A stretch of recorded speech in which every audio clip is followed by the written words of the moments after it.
push that rock with some math. Let's integrate by parts. Let's try this example, which is like one of your Saturday problems, so you may want to pay attention to this one and take some notes.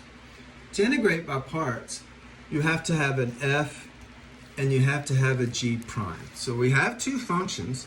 So the tough choice you have at the very beginning is which one do I view as f and which one do I view as a derivative of g.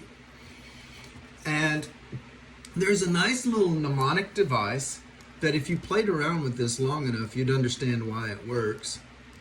It's just because some functions are easy to anti-differentiate and some are difficult. So the higher up on this list you are, Li8 stands for a fancy coffee. No, it stands for logs, inverse, trig, trig down here, and e to the x here, or exponents. And then A is for algebra. Some books say, I like to think of it as just anything that doesn't fall in the other category. So anything else. Or any algebraic function.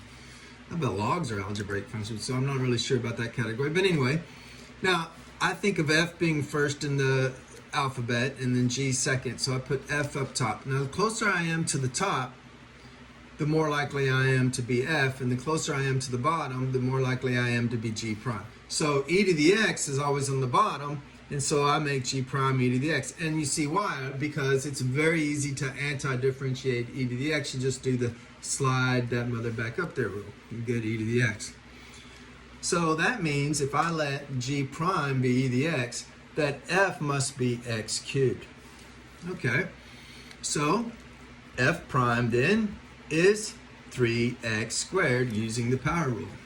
Now, the parts formula says you take F times G, so it's x cubed times e to the x, minus the integration of F prime times G, so I have 3x squared e to the x dx.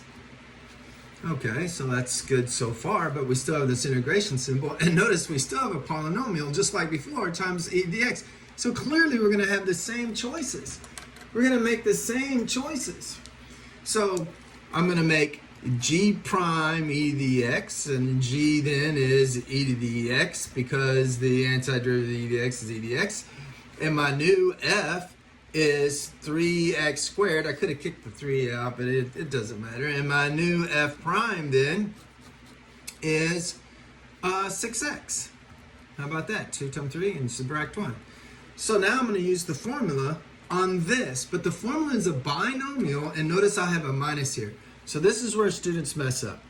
And you have a very contracted version of this for Saturday, and you're just going to foul up the negatives.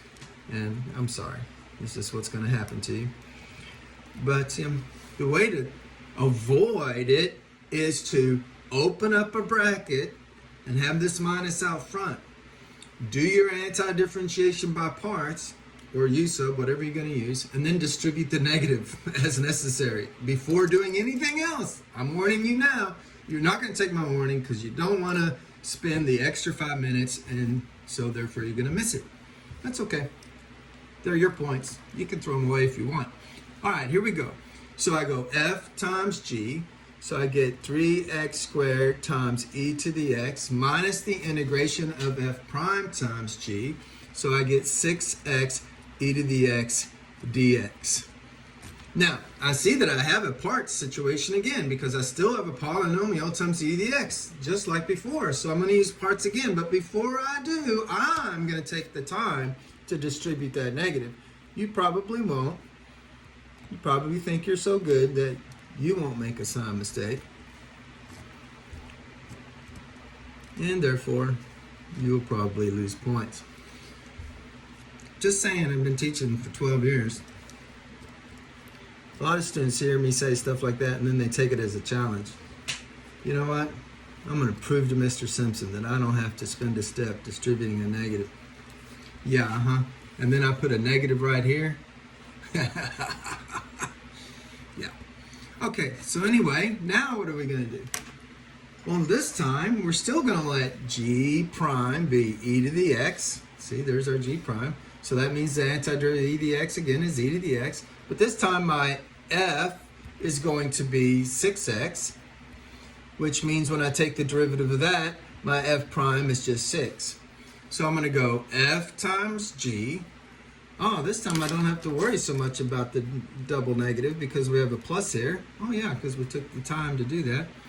So I'm going to still open up a bracket just to be safe. So I'm going to go f times g, which is 6x e to the x, minus the integration of f prime times g, which is 6 e to the x dx. Wow. Can we just kick this out? Yeah, you can. This is a constant. Just kick it out. So I think we have the answer here. It's x cubed e to the x minus 3x squared e to the x plus, I can drop this bracket because there's nothing distributing, 6x e to the x. And then I kick out the 6. It comes out here and it's gone. And then you integrate e to the x. You just get e to the x. So I have minus 6 e to the x plus c baby. And we could factor out an e to the x, I guess, but this is fine. Math made simple. That's Simpson math.